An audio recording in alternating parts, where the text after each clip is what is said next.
Attachment. Attachment is a close emotional bond between two people. Our capacity for forming these bonds is forged in our infancy. From very early on, infants are captivated by their social world. Young infants will stare intently at faces and listen when they hear human voices.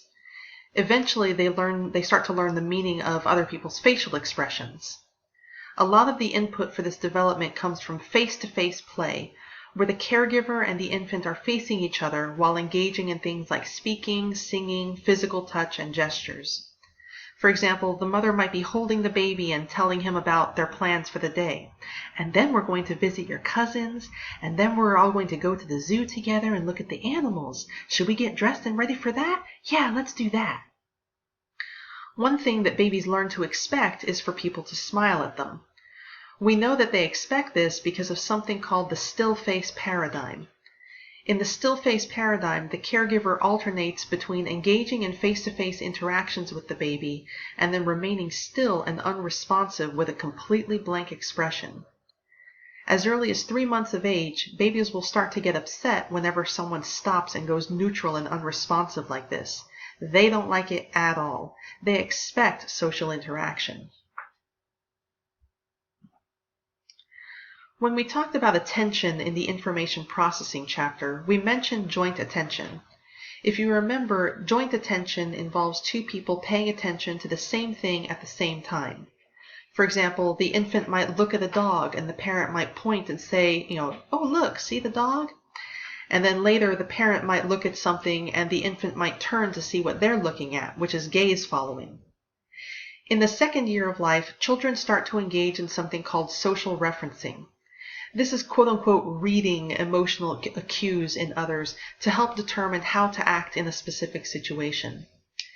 You know how sometimes a toddler will trip and fall and then look at the adults nearby for a few seconds and then start crying? What's going on is that they're not actually hurt, but it didn't seem pleasant and they're not sure how to respond. So they look at the adults and they see that the adults gasped and look concerned. Oh no, they look concerned. This is bad. Wah! They're looking at you all the time. They're looking at your expression. They're looking for signs of how you feel. Is this new person that we're meeting nice or scary? What does mommy's face say? Is this broccoli actually yummy? What does daddy's face say? Something happened in this story. How should I feel about it? What does their face say?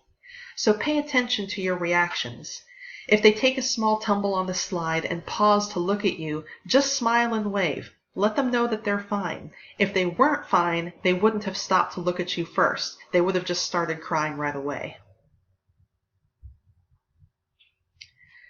Not every infant develops an equally strong or healthy attachment to their caregivers. A psychologist named Mary Ainsworth set out to examine the different ways in which an infant might be attached to someone. She set up an observational measure that later came to be called the strange situation. In the strange situation, an infant experiences a series of introductions, separations, and reunions with the caregiver and an adult stranger. And Ainsworth recorded everything to see the infant's reactions to see if any patterns emerged. Here's how it worked. First, the mother and the baby are alone together in a room with some toys.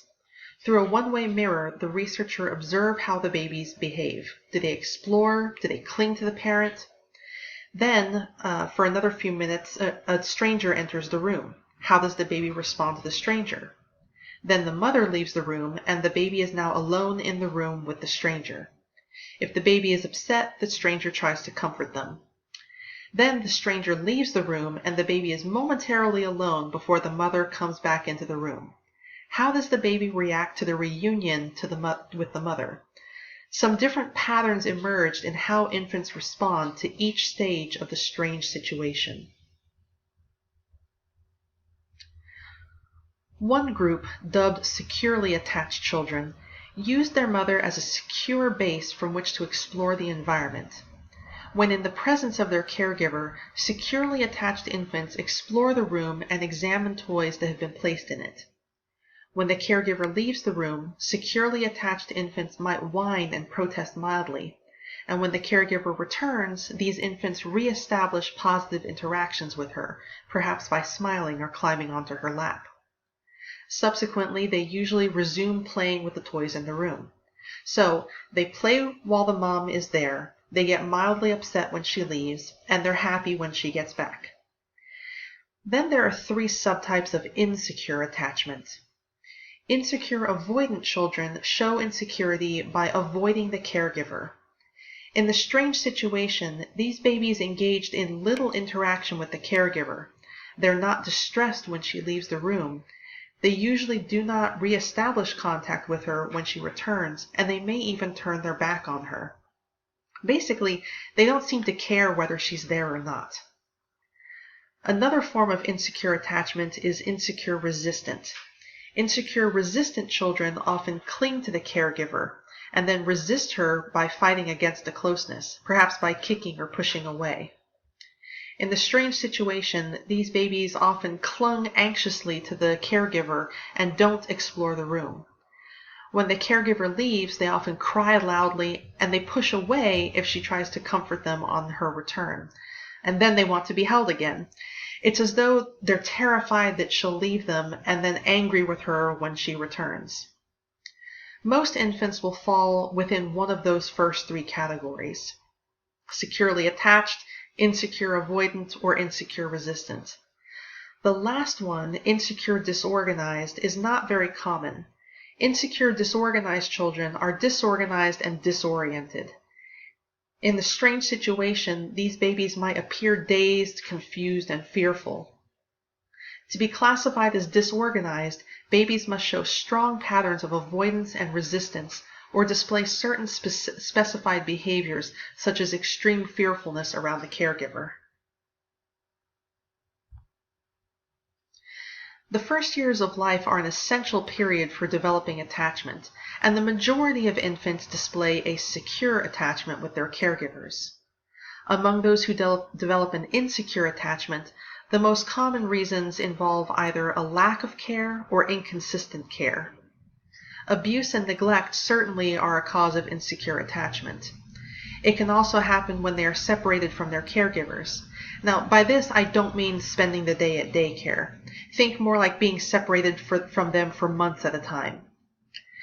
Inconsistency in who is the primary caregiver might also contribute, such as if the person who takes care of them most of the time keeps changing. Frequent moves or placements, such as multiple foster care placements, traumatic experiences, or maternal depression or addiction, which lessen the mother's ability to notice or attend her child's needs, can also contribute to insecure attachment. So these are all things that might damage an infant's ability to learn to trust the important people in their lives. At this point, sometimes people start to worry that they are somehow damaging their infant's attachment development if they're using childcare, since the vast majority of parents need to use childcare in order to work. There are a number of factors to consider. First is the quality of care. You want a low child-to-adult ratio, a safe and stimulating physical environment, trained or experienced caregivers, and caregivers who work well with children and are sensitive to their needs. Unfortunately, low-income families often experience lower quality childcare than infants from higher-income families due to the cost of care. Another aspect to consider is the amount of care. In general, when children spent 30 hours or more per week in childcare, their development was less than optimal, but still it's fine, okay? However, the influence of family and parental influences is not weakened by extensive childcare. Indeed, parental sensitivity to their child's needs has been the most consistent predictor of secure attachment. In many cases, childcare experiences only becomes relevant when mothers engage in insensitive parenting. What happens inside the home is much more important for attachment than what happens outside the home. The worst socio-emotional outcomes occur when both the childcare and home environments are of poor quality. So now let's talk about adult attachment. Although romantic relationships differ from those with parents, romantic partners fulfill some of the same basic needs for adults as parents do for children. Adults often count on romantic partners to be a secure base to return to and obtain comfort and security from them in stressful times. Young adults who are securely attached in romantic relationships are more likely to describe early relationships with parents as securely attached. Securely attached adults have positive views of relationships, find it easy to get close to others, and are not overly concerned with or stressed about their romantic relationships.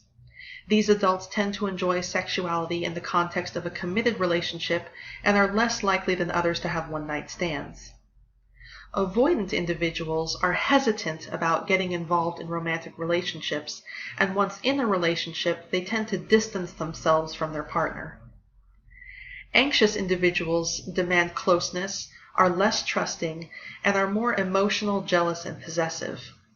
If you recognize yourself as having an avoidant or anxious attachment style, you're not stuck with it. Adults do have the capacity to change their attachment thinking and behavior. Also, your attachment style is only one contributing factor to relationship satisfaction and success. We'll talk more about other factors when we cover marital relationships in the Families, Lifestyles, and Parenting chapter. If you are in a relationship, try not to compare it to the relationships you see in movies. There are multiple components of love, some of which tend to be emphasized on screen more than others. Sternberg's triangular theory of love states that love has three main components: passion, intimacy, and commitment. Passion is physical and sexual attraction to each other. Intimacy is the emotional feelings of warmth, closeness, and sharing in a relationship. And commitment is each partner's cognitive appraisal of the relationship and their intent to maintain the relationship even in the face of problems. Varying combinations of these three ingredients create qualitatively different types of love, such as affectionate love, fatuous love, and consummate love. Here's a visual representation of these different levels. Take infatuation, for example. With infatuation, there is physical attraction, but that's it. They don't feel emotionally close to the person or have any intent of being with them long term. This is the type of love associated with affairs and one-night stands. Affectionate love is marked by being high in intimacy and commitment, but low in passion. This is the type of love often found in couples who have been married for many years. Fatuous love is when one person is worshiping another from a distance. The person in love feels passionately about them and is committed to them, but there's no emotional closeness between them. The other person might not even realize the first person feels that way about them. It has a bit of a stalker vibe to it, and it's the least healthy. And finally, you have consummate love, which might be considered to be the fullest type of love. With consummate love, there is passion, intimacy, and commitment between individuals. This is the elderly couple that so many of us aspire to be, still kissing and giggling like they did when they were younger adults, feeling like best friends at the same time, and willing to follow each other to the ends of the earth. If that's not your relationship, though, don't despair.